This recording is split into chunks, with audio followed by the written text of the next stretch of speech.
Okay, I'd like to introduce Marissa Olivares, who is a sociologist and also participated in the insurrection as a young woman and the revolution. And we're going to ask her to talk a bit about her own story, about how it was to be a young person involved in the insurrection and the revolution, how it was to be a woman involved in those events, and then we'll kind of catch up to.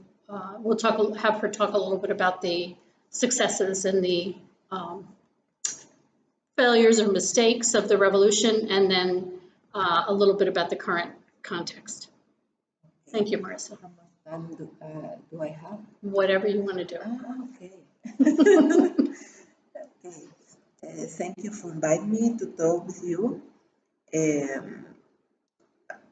I would like to talk a little bit about my family. I was raised in a middle-class family.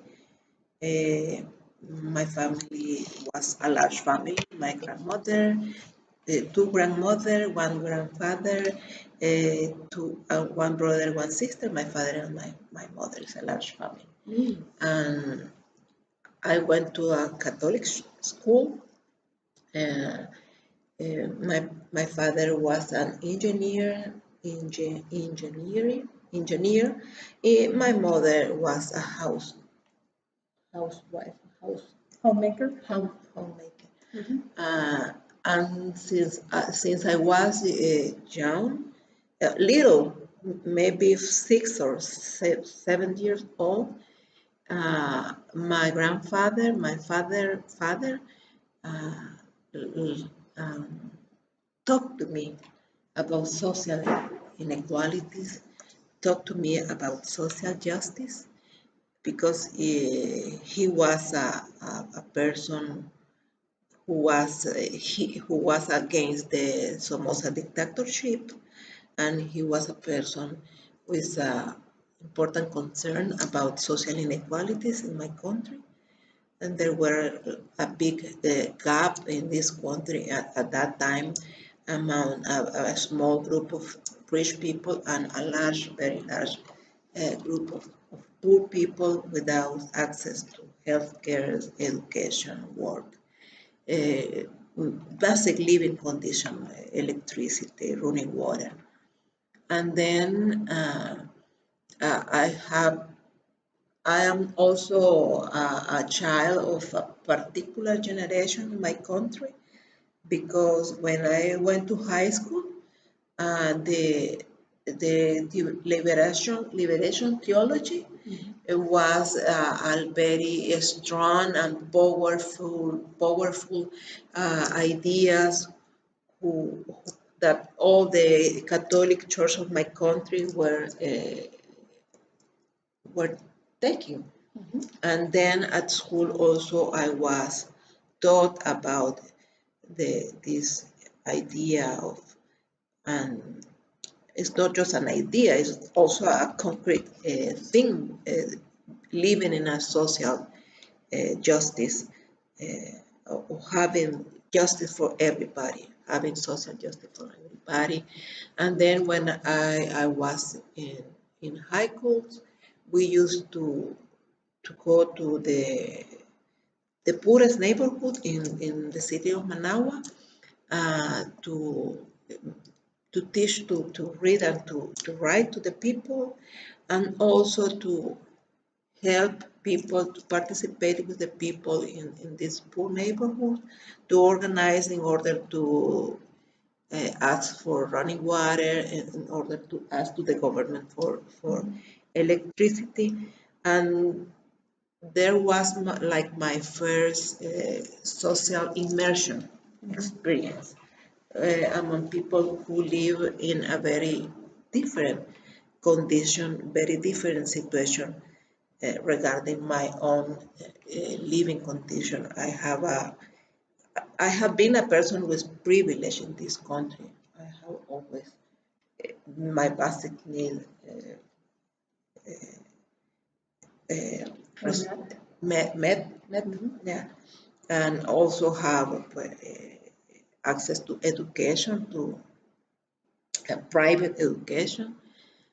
And then these two experiences were very important for me, going to this poor neighborhood and also uh, uh, debating a lot in my school with my classmates, with my friend, and also with my family, mainly with my grandfather, who was a very critical thinker about the Somoza regime. And all this helped me to ask about what I wanna be, what I wanna be, what I wanna do in these countries as a young person. And uh, when I was in the last year of high school, I'm not sure how, but we were in contact. We were in contact with uh, a person who came from the Sandinista front. Mm-hmm. And with this person, we have a kind of conversation, kind of political education, because at that time I just have a strong commitment with social justice. I didn't know almost anything about capitalism, imperialism, socialism, about politics. I didn't know almost anything. I just was very compromised with commitment, with having dignity for people and social justice for people. And then we started to read some kind of political papers, to talk with this guy from the Sandinista front, and we organized a kind of, we said, propaganda. We distribute among our classmates, we distribute a small, like, leaflets or booklets. With like a comunicado, un pronunciamiento. Like pronouncements, declarations. Like, yeah, with declaration about the social injustice, the political repression in this country, and because in this country the political repression at that time was really strong. There was no any civil liberty. Was all the civil liberty to express, to mobilize, to organize were closed, and we were all the, if you do that, if you did that, you are in danger to go to to jail or also to be killed. And in this circumstance, I went to college. I went to college. I went to a private Jesuit university, Central American University, Managua, and then at the university I was like formally enrolled with the Sandinista front, and we have the task to organize a student movement at UCA. At the time, the student movement at UCA had been crushed because the president of the university was a familiar of the Somoza,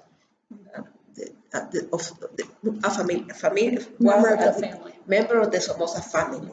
And then this president of the university crushed the student movement, and many of them were expelled from the university. Many of them went to jail, and some of them were killed. And then we have the task to reorganize the student movement in order mainly to denounce and to invite people to resist, to fight against the Somoza dictatorship. I was at that time was 1977. I was 17 years old. I was still a teenager, but we almost all my uh, comrades were more or less this age, and we were really young, but we feel that we were like adults, like big person. And then little by little, we went getting more responsibilities within the Sandinista front, and we started to work with in the Riguero. Riguero is a very very well organized, was a very well organized neighborhood, because there was a in this there was a chapel in this neighborhood, who was the main priest of this chapel was a very compromised, committed priest. I don't remember the name, but it was famous. Oh, Uriel Molina? The Uriel Molina, he was amazing. He was very commitment with this struggle against the Somoza, and then we organized different kind of political meeting. We said political meeting. We did a kind of workshop with the people. We did a theater with the people to denounce, in order to denounce, to invite people to get strong and decide to fight against Somoza. And also we used to do this kind of very typical activity that was to burn tires. To burn tires? To burn tires is a very typical activity. We did a lot of this and make a meeting at night, pronouncement, declaration with the people of this kind of political work. We said that this was a kind of political work for getting more people conscious uh, about the uh, to gain people to support the Sandinista front, mainly the Sandinista front, who were with the military task. The Sandinista was a political force. We were doing political war among people, and the military were doing military action, mainly in the rural areas. The Sandinista had a small guerrilla among the rural areas of the country, and we were trying to build a strong network for supporting the struggle in the rural areas, in order this struggle from the rural areas be able to come to have a kind of urban guerrilla. This was the work we were doing. In 1977, we did a large political campaign for the freedom of an important political prisoner. He was Tomás Borges. He was a member of the National Directorate of the Sandinista Front, and he was in jail, and he was in very bad condition. He has been tortured salvajemente, I don't know, savagely, and he was in a very bad health condition. And we did a large campaign in order to call a humanitarian international organization to pay attention to this situation, in order to help uh, this political prisoner, member of the National Directorate of the Sandinista Front. And all this was a national campaign, and the main support of the national campaign where the church of the Catholic Church, the chapel of the Catholic Church, all the it was amazing because all the priests of this country, almost all the chapel of this country were supporting the people's struggle. And then in this campaign it was very important the support that we have from all the chapels, almost all the priests, mainly in the popular neighborhood, mainly in the popular neighborhood. And in January of 1978, one of the main political leaders of the bourgeoisie, who was Somoza oppositor, the director of one of the main national newspaper in this country, La Prensa, he was killed for Somoza the 10th of January of 1978, and there was a kind of uprising. People was like a what? A drop of water. A drop of water who derramó el vaso. It made the last spill over. Yeah. It was the final straw, we would say in English. Okay. It's a different. Because the people reaction was amazing. Tons, thousands of people in the street with angry, reclaiming to Somoza left the country, that we have to overthrow the Somoza regime. And was not plain, because there was a plane, there was just an event, but this event helped us to feel how the people were tired about the Somoza regime, the political repression and the social injustice, the social inequalities in this country. And then after this large mobilization all over the country, people got to the street. In this country was totally prohibited, made this kind of civil protest, civil mobilization at the street, because it was really dangerous, but people didn't care about, and thousands of people were in the street claiming for the overthrow of the Somoza regime. And from this time on, the Sandinista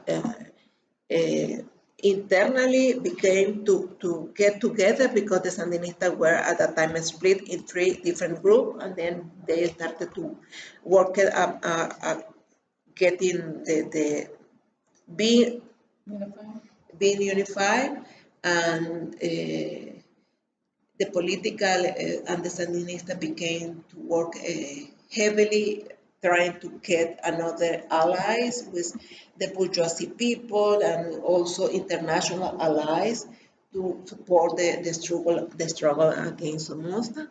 And there was, from that time on, a large national uprising were planned, and the plan was to begin with a national national strike among June, a national strike among June 1979, and also a big military uprising from the different military front that the Sandinista had at that time in the country. And we made a kind of practice. In September of 1978, there were a lot of military action among the cities, Masaya, León, Estelí, also to feel how the possibilities to bring the military struggle to the cities.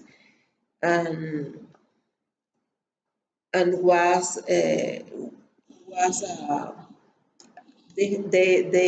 this insurrection of 1978 did a good result, but also there were important big loss among members of the National Directorate of the Sandinista Front, and some of them were killed in this uprising, and many leaders from the guerrilla, urban guerrilla, also were killed. But uh, was a cost, but also there was a indicador, an indicator that how the people were able to participate in a large insurrection. And at that time, I didn't feel any kind of discrimination because I was a woman. I feel that I was uh, treated like, just like a Sandinista, another Sandinista, and I didn't feel kind of sexist or gender discrimination at that time. In May, the 1st of May of 1979, we did a mass mobilization because there was the Day of the Workers. And this day, we used to have safe houses. We say safe houses, houses that we can stay just for one day. We move from one house to another house. We can stay in the same place many days. It was not sure in the city. And then we always have a kind of network of safe houses. And this day, the repression was really large, strong. Somoza put in the street a tanqueta, I don't know how to say, a tank, and many army people from the National Guard, and was like tomada la ciudad de Jinotepe. The city was like take over under siege from the National Guard. And also we have a state of siege.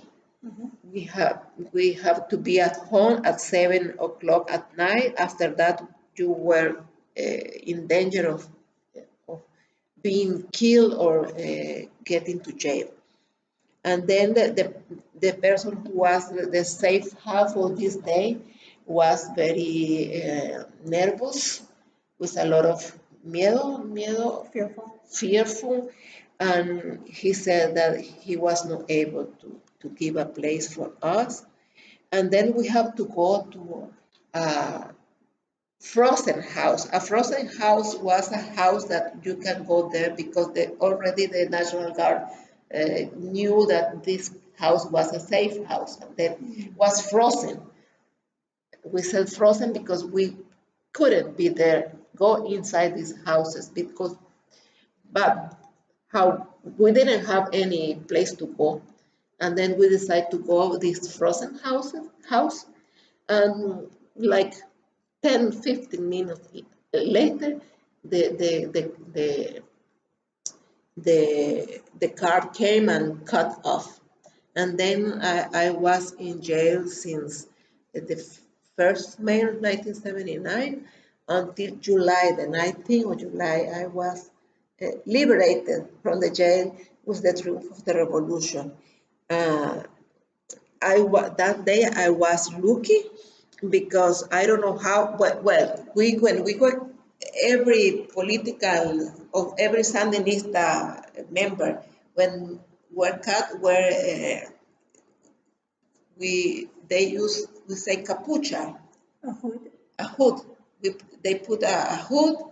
It was for every Sandinista who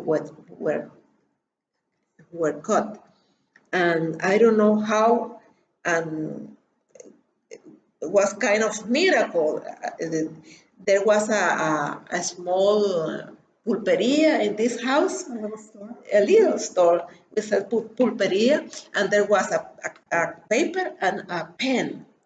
And then I don't know, I have the time, even though I went with the guard, I was the time to wrote my real name and the telephone number of my father's.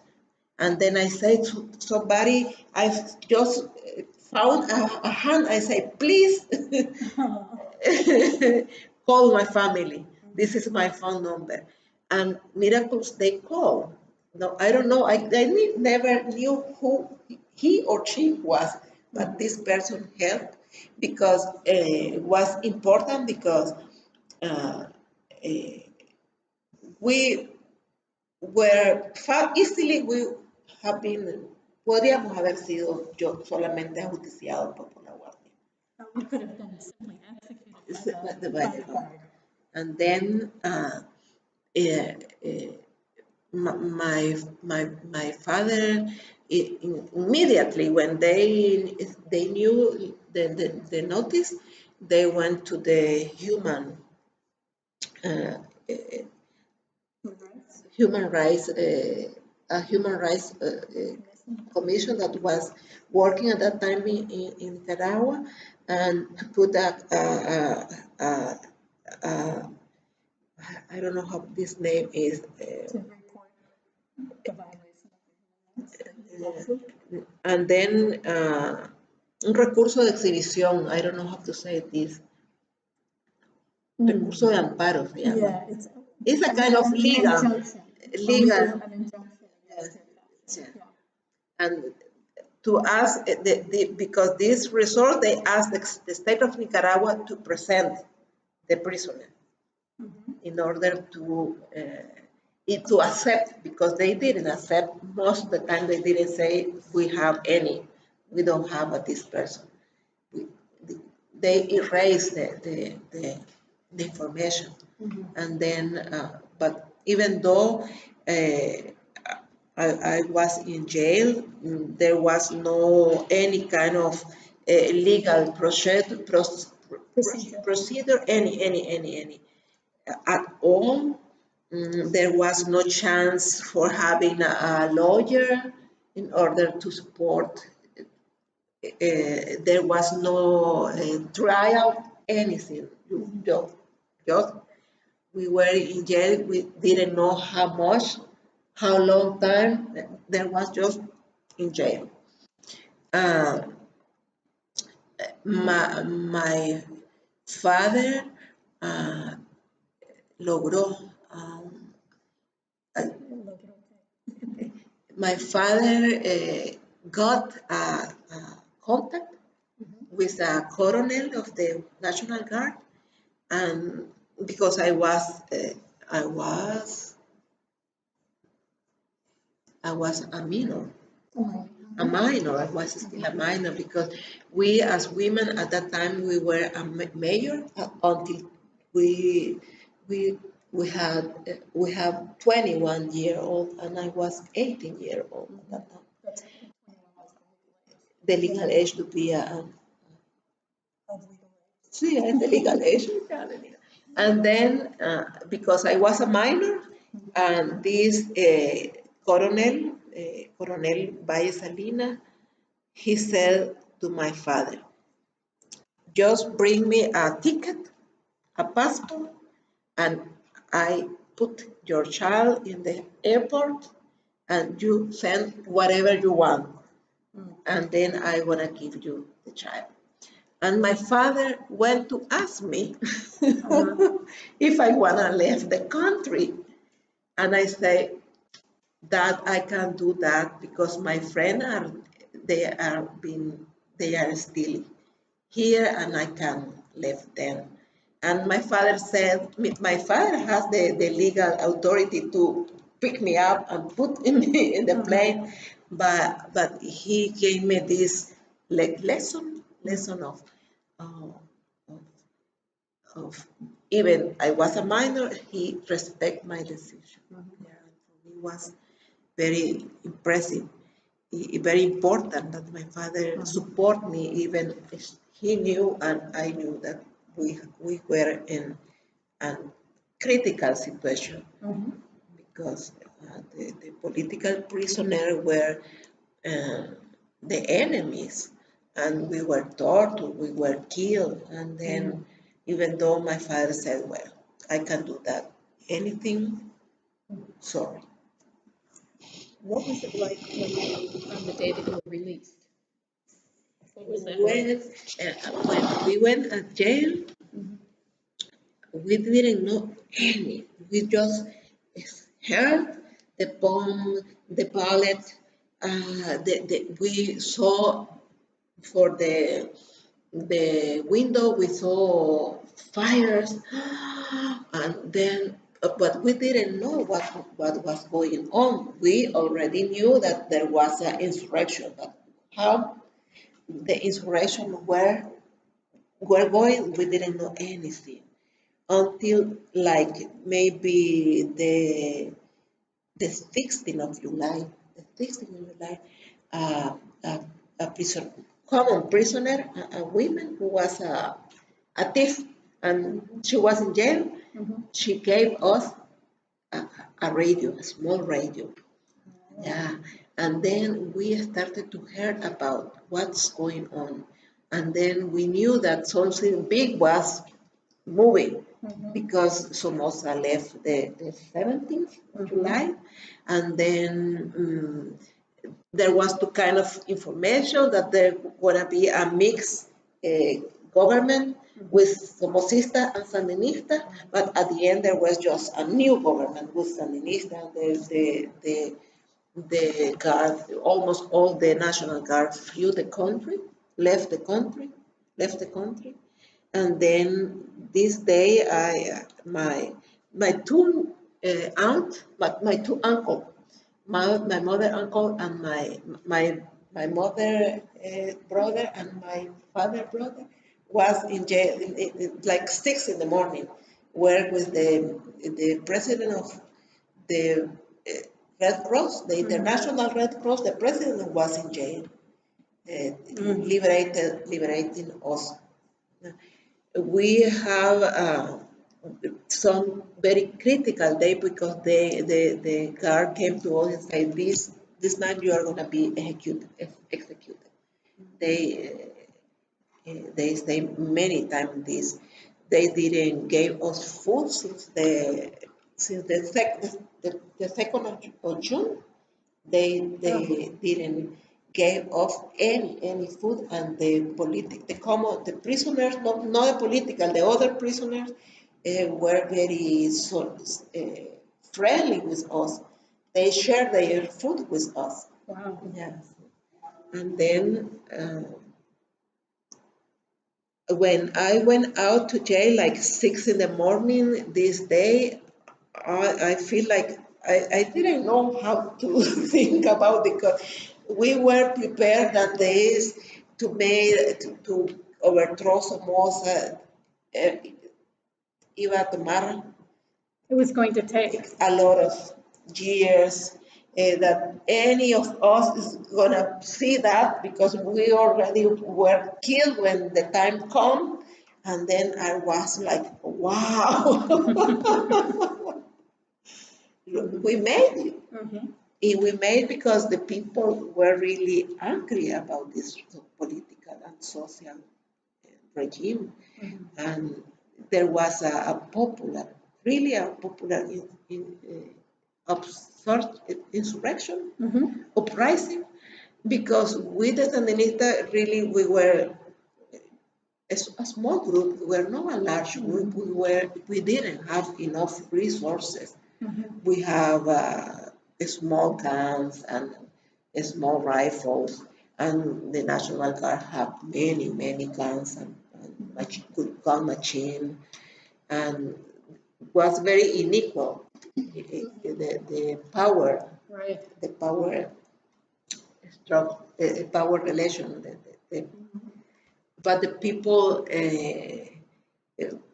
got really angry, and we were able to overthrow a 40-year regime very very criminal regime, very repressive regime. That was the Somoza regime. As you look back, what would you say were the major successes once the revolution was in power? Well, for me, the more it was like a very was very nice for me, for many people. There were some kind of political and economic decision, important political and economic decision, for example, regarding the, la tenencia de la tierra, regarding Land ownership. land ownership. There was a large agrarian reform in order to give to the peasant give their lands who were taken over for the Somocista large owners. Somoza has the more or less the 30% of the land for agriculture were in the Somozas and their friends, allies in the hands of the Somoza and their allies. And then this was a very important decision to make this large agrarian reform, but the point was that the Sandinistas decided to put a condition in order to give the land, and the condition was that the peasant people get organized in cooperatives. And this was, and then the decision was good for the peasant, but the other decision on how they have to work this land, they were not happy about that. They resist this decision because they were more used to work with everything with their family. Every family has a kind of unity of production, and they were not prepared for this type of working organization. And it was good, but it was a limit, a problem. And then the other good political decision was to have a kind of mixed economy. Didn't prohibit the private economy. And even though there was a mixed economy, we were attacked for the US government of that time because we were communists and we were fighting against the private property. But the Sandinistas have this kind of mixed economy with private property and cooperative property. But a pesar de eso, despite that, we were accused of being against the private property. And this was another important decision. Was not so successful because this decision has a political intention. Say we were not a communist regime, totally a communist regime. We were keeping the private property, but it doesn't work for the international politics of the US government of that time. And the other beautiful and amazing decision was the large literacy campaign. Was because the rate of illiteracy in this country was really almost more than the 50% of the people didn't have the chance to go to school, and they were illiterate. And this was amazing, because we knew Nicaragua, and the Nicaraguan knew each other because all the country was in movement because this national literacy. So you got to know each other. Yeah, we got to know each other, to know Nicaragua, right, and to know each other. People from the cities with people from the rural areas, people like me with privilege, with people who hasn't had almost anything for living like a person with like a human person with the whole dignity of a person, and then was really uh, a big task and made possible to get to build a lot of social cohesion among the Nicaraguans. Yeah, it was very important. And even though this literacy campaign was very criticized because we teach all about revolution in the books and in the cartilla. We said the cartilla where the people were uh, putting his name and his Forms. his or her writing, and yeah, all these books and word Worksheets. workbook, a kind of workbook, and then all these were all full of revolution. Sandino and the leader of the Sandinista front, and many people criticized. That's a political, ideological campaign, but people doesn't care about. They were happy to learn to write and to read, even though the first name that he for the first time wrote was Sandino. After that, they were able to write whatever they want. And for the people was not a big deal, but we have many international criticism because we were doing this kind of ideological. And one big mistake with this literacy campaign that we were not sensitive about the reality of the Caribbean coast because people didn't speak Spanish in this area. They speak their own languages. The Criollo speak English, the Mosquitos speak Mosquito, the Rama speak Rama, and the Mayagna speak Mayagna. And the Sandinista, we were not sensitive about that, and we went to this to the Caribbean coast with all the books and the cartillas and the workbook with Spanish, and they were angry with reason because it was not their own languages. And then the literacy campaign was stopped for a time because we have to read, to write and all the books in their own languages. But at the beginning was a very very difficult situation because the people from the Caribbean coast were really mad because we were not able to be sensitive. That they feel that we were colonizing them again. But for me, these three they were good, very good decision with their own difficulties.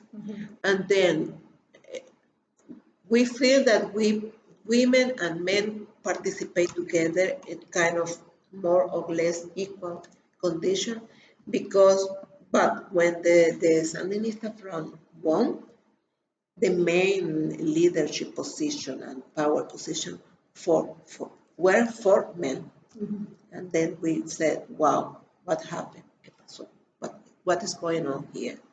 And then for the first time, not for the first time, but we realized that something was not good because we participate. The Sandinista guerrilla was one of the the Sandinista guerrilla was one of the guerrilla who had the larger women participation, almost the 30%. Any other guerrilla in Latin America has this large women participation. In the Cuban Revolution was few women, but the Nicaraguan Revolution was particular. I don't know why that there were almost the 30% of the guerrilla people were women. Yes. But at the end, when the to get a power position or main leadership position, they were mainly to the men. Mm-hmm. They were mainly to the men. And after the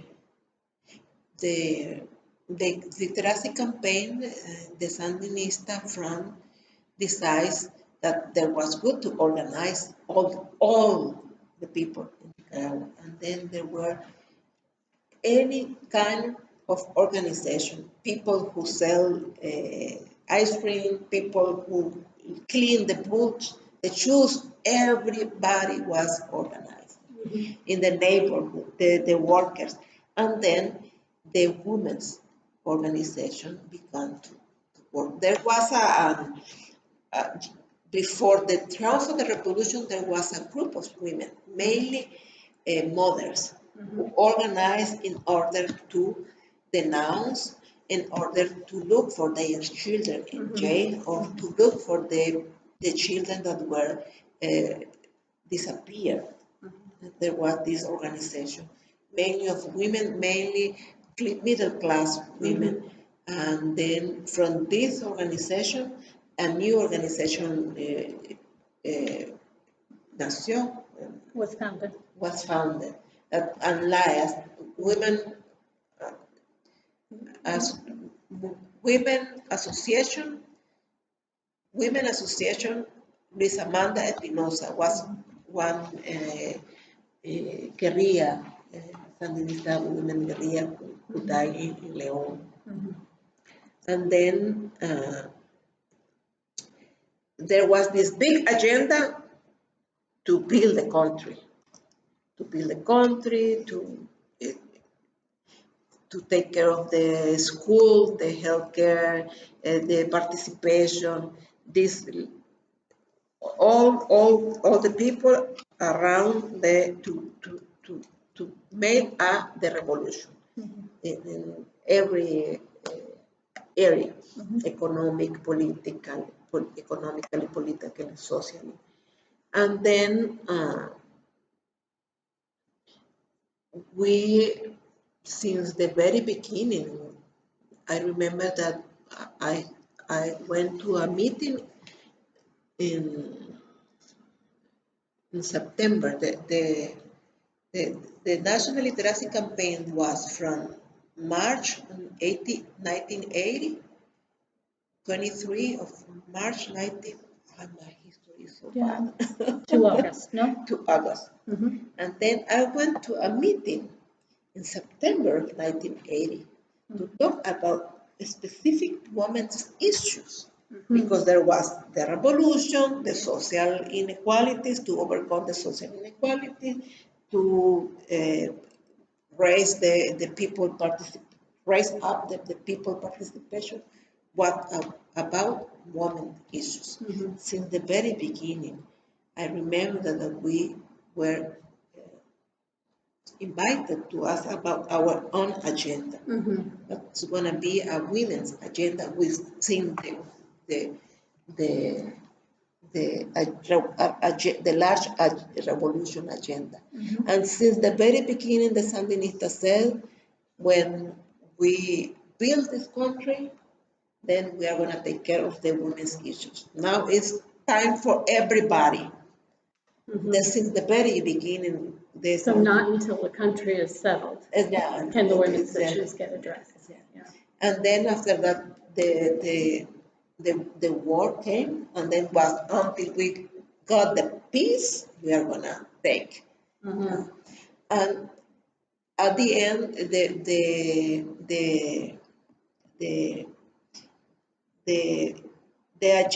the gender political agenda of the Sandinista was very conservative. They highlight just the motherhood, mm-hmm. like the main way of being a woman, a revolutionary woman, being a mother who mm-hmm. gave their gifts to the revolution. Yeah. and was a very conservative, very conservative agenda, political agenda for the women. I'm wondering if maybe we take a pause here and because I know you probably have other things to do, and we probably need to get moving before the streets get full of other protesters. Could you just talk a minute about the current protest movement? Yes, of course. Well, lastimosamente, Unfortunately. unfortunately, since the 2006, the Sandinista regained the power, and they said the main Sandinista leadership, they said that we have in the second phase of the revolution. But their political discourse and their political practice was not like a revolutionary political discourse and revolutionary political practice, because the Sandinista had been concentrating all the institutional. The Sandinista leadership took the state control totally. All the branches, you mean? The state control Todos los poderes. Sí, Yeah, all the branches. all the branches of the power, the legal, the National Assembly, the judicial system, the electoral system, and since the very beginning, they started to reduce the civil right for the people to express, to mobilize. And since the very beginning, they organized grupos de choque, Shock troops. grupos with the Sandinista youth, who used to be a very glorious organization in this country. But they organized this group. The work of the Sandinista youth was to fight against the people who went to street to mobilize and to reclaim for their rights. And then this closing the space, this political power control of the institution, and I feel that I think that they feel that they knew that what we knew, what we knew. And I feel that they think with this idea that they are the vanguard. And they knew what the people needed. They knew what people needed, what people wanted, and they just decided for the people, in the name of the people, without any kind of consultation, without any kind of debate, without any kind of participation. And they built from the very top to the very down, very hierarchical organization where every single level has to do what the main chief said. That this main chief is mainly Rosario Murillo and Daniel Ortega. And then there were this kind of weird, not weird, very authoritarian politics, very authoritarian politics, and then this kind of political relationship with the people. I gave you a house, but you have to be loyal. We have to be loyal to us. I give you this grant for studying at the university, but you have to be loyal to us. And then they started to they wanted to buy the people ideas and the people feelings because they were kind of like the señor feudal, like a feudal lord. a feudal lord who came, but you have to pay. And then I feel that people was getting angry and tired about this kind of political relationship that they set among the public service workers, among the students who got a grant for study, among everybody, everything was this kind of political relationship that people feel that his dignity, their dignity were hurt. And then I feel that was like the insurrection. People who were getting angry, and the two events very close to each other. The large fire in the reserva, the biological reserve, yeah, and the very negligente respuesta, negligent response of the government, and also they have any kind of accountability for the people, they don't have any single accountability for the people. They don't give any single, they don't have, they didn't give information for the public, no information, no accountability. Is incredible, very, very close and authoritarian form of government. And then the young people went to street to protest and were savagely treated for the Sandinista group, Sandinista youth group, for the by the Sandinista youth. By the Sandinista youth, the people in the motorcycle, they have like a brigade of like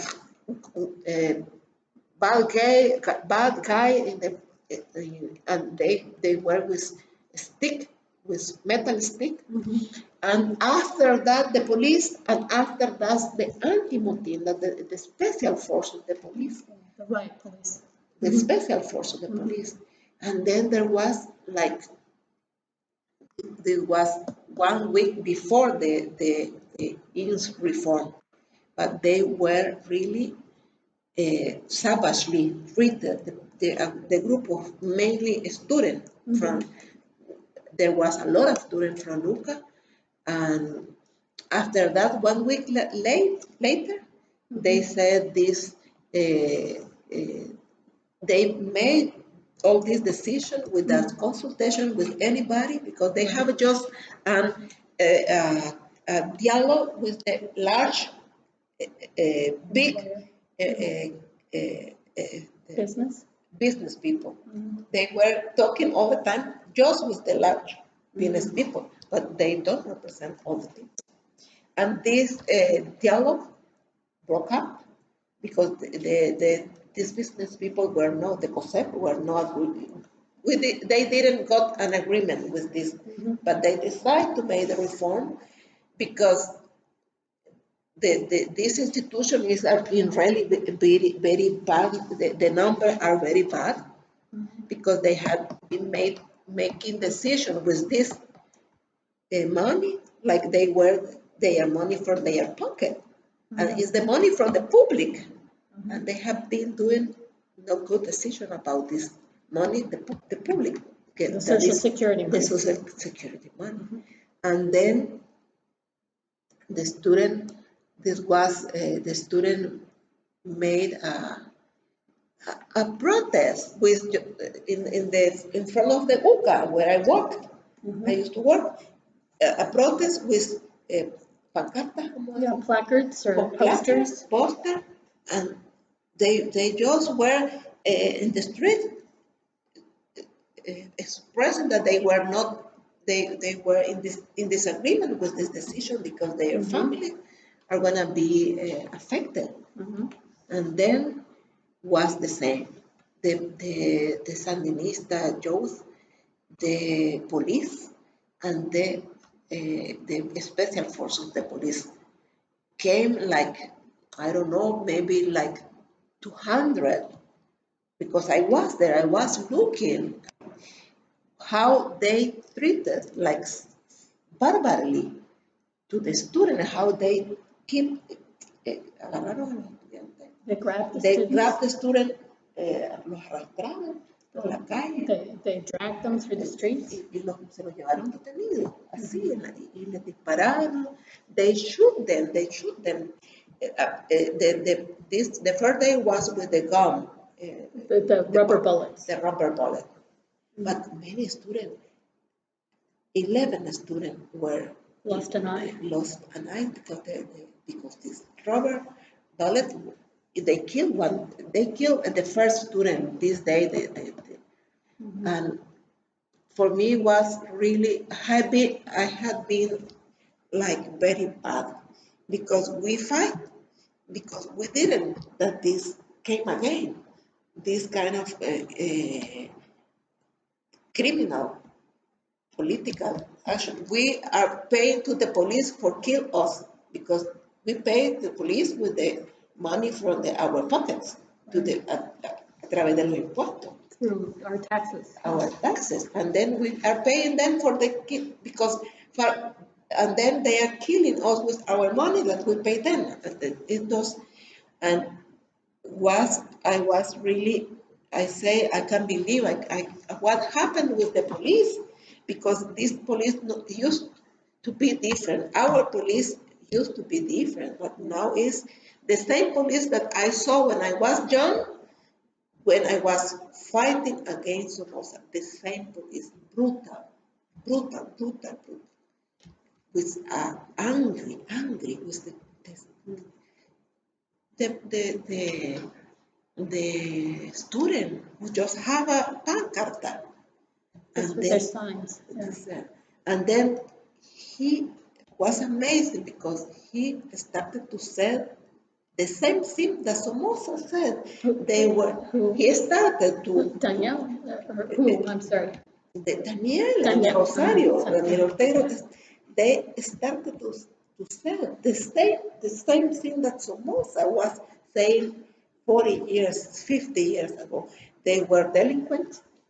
They were paying for the CIA. They were pandillas, gangs.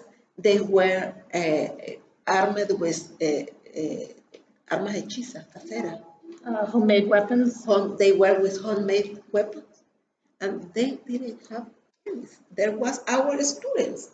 Many of our students were there, and then started to see the same thing, and the repression were rising, and was.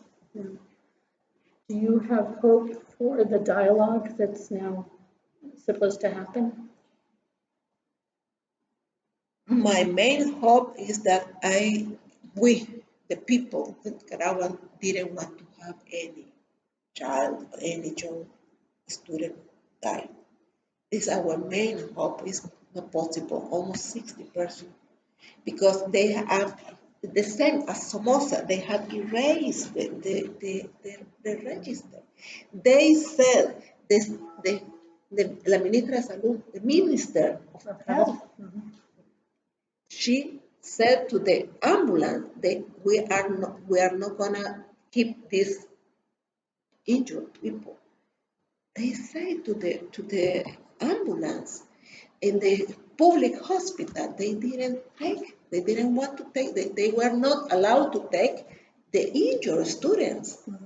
And then the two main private hospitals, they say, come here, please, because they didn't. They would treat them. They prohibieron, they prohibited to the ambulance and to the hospital to take care of the students who were injured. And it is not possible. The Minister of Health had said that it's not possible. And then they changed the register. For example, a mom said my son was killed because they got a AK-47 bullet, and in the epic crisis In the medical record. and the medical record that said that's wounded for With a knife. wounded by a knife in the hospital, and she was sure that her kid has a bullet, a police bullet, and they say he's show. She show the register Right. and say was wanted for With a knife wound. Yeah. they are erasing them. And then I no hope about this dialogue, because there is no dialogue if there is no justice for these people who has been assassinated, Yeah, assassinated. killed by the police. And then I don't know, it's not easy because the institutionality of this country is in very bad shape, because they have the total control of this institution. And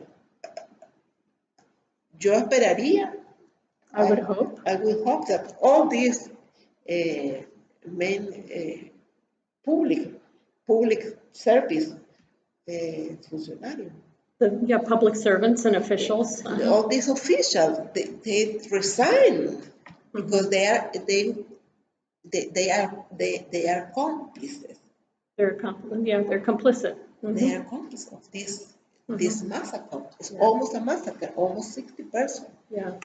It's hard to get the register because the human rights organization has all the doors closed at the jail, at the hospital, at the Instituto de Medicina Legal. Yeah, the forensic medicine. The forensic medicine. They have the door closed. And it's hard to know every single case. Hard to know. Yeah. And then I'm not sure is very dark but very bright, because the young person in the country from all different students in the barrio, young professionals, all them are with this hope to build a different country. But it's not easy. It's easy because somos Daniel Ortega and Rosario Murillo, they have the army. They still have the army. Well, thank you very much that was a lot of history and present. So thank you very much for sharing so much with our students. Appreciate it. Thank you. Thank you for giving me the chance to talk a little bit. Great. Thank you.